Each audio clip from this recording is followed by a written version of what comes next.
Selamat datang di channel ini dan selamat hari Minggu.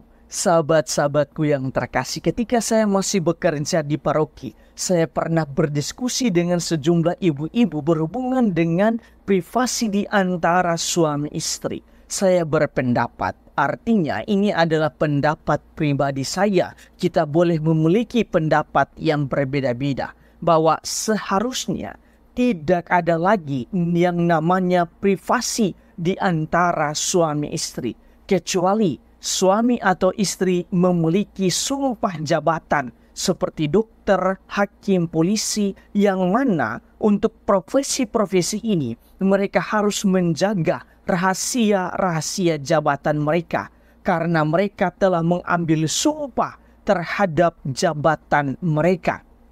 Tetapi untuk hal-hal lainnya semestinya tidak ada lagi yang namanya privasi di antara suami istri. Sebab sebagai manusia, privasi kita yang paling esensial dan terdalam ialah alat kelamin kita masing-masing. Di dalam aktivitas hubungan intim antara suami istri, privasi esensial dan mendalam itu menjadi terbuka. Dan tidak ada lagi privasi dalam aktivitas itu. Bahkan privasi esensial dan mendalam itu tidak hanya terbuka, tetapi menyatu.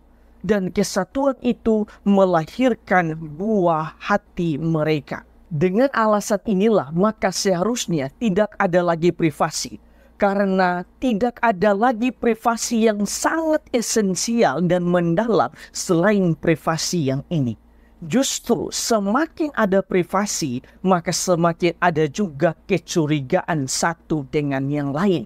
Namun perlu menjadi catatan bahwa dengan pendapat ini, saya tidak mengatakan bahwa kita bisa semena-mena terhadap privasi suami atau istri.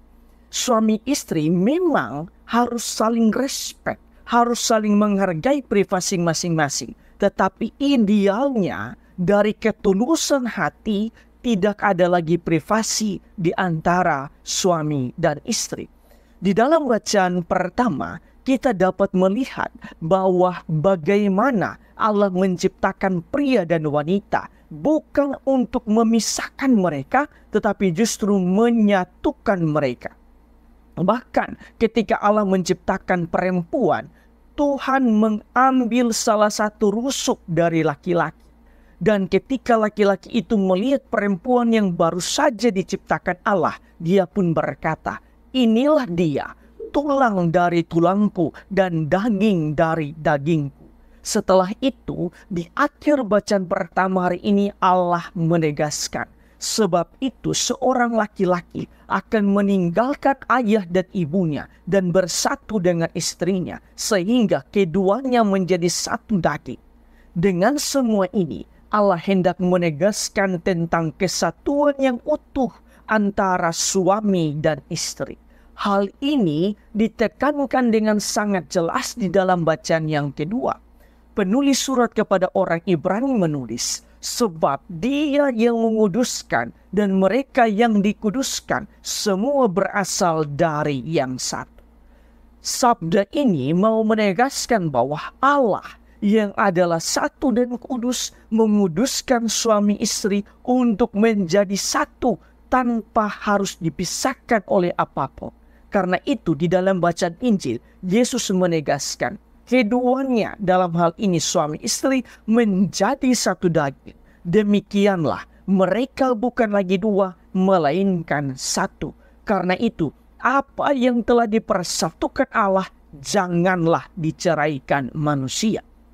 Sahabat-sahabatku yang terkasih, berdasarkan bacaan-bacaan hari ini, marilah kita merenungkan sejumlah remah permenungan. Pertama, di dalam bacaan yang pertama, Allah menekankan tentang kesatuan suami istri dengan mengatakan bahwa suami istri adalah satu daging. Ungkapan satu daging adalah metafora hubungan yang sangat intim antara suami istri. Mereka harus benar-benar menjadi satu.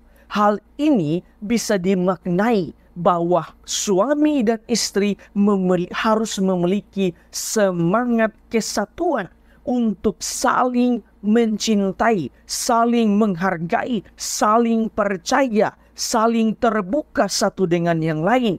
Bukan sebaliknya saling menyakiti dan sejumlah KDRT lainnya. Inilah yang harus didalami dan dihidupi di dalam kehidupan keluarga. Kedua, bacaan kedua menegaskan bahwa Allah yang adalah kudus, Dialah yang menguduskan suami istri. Hal ini mengingatkan pasangan suami istri akan kekudusan perkawinan itu sendiri. Beberapa waktu lalu di dalam renungan tentang perkawinan, saya juga menekankan bahwa perkawinan itu adalah kudus dan suci, di mana janji yang diucapkan oleh pasutri adalah janji kepada Tuhan. Maka tanggung jawab suami istri untuk menjaga dan merawat perkawinan agar tetap kudus dan suci di tengah arus gelombang dewasa ini ialah dengan cara saling menguduskan satu dengan yang lain. Saling menguduskan, mengandaikan, saling mencintai, saling mendewasakan, saling bekerja sama, dan lain sebagainya. Selain itu, ingatlah bahwa perkawinan bukan hanya tentang bagaimana memahami dia saja, tetapi yang utama ialah bagaimana memahami diri sendiri agar dapat hidup berpasangan dengan yang lain. Ketiga, di dalam bacaan Injil, Yesus mengingatkan bahwa apa yang dipersatukan Allah tidak boleh diceraikan manusia. Sabda inilah yang membuat perkawinan Katolik itu sekali seumur hidup sampai maut memisahkan. Di zaman sekarang, hal ini menjadi sangat sulit, tetapi fakta juga menunjukkan bahwa ada pasutri Katolik yang mampu bertahan sampai maut memisahkan, karena mereka mau untuk saling berjuang, saling mengasihi, dan saling berkorban seperti yang telah Yesus lakukan kepada kita semua. Di akhir permenungan ini, saya suka mengutip kata-kata Paus Fransiskus. Beliau mengatakan, keluarga harus menjadi tempat kehidupan, bukan tempat kematian. Sebuah tempat penyembuhan, bukan tempat yang penuh hal menyakitkan. Sebuah panggung pengampunan, bukan panggung rasa bersalah. Tuhan memberkati Anda semua.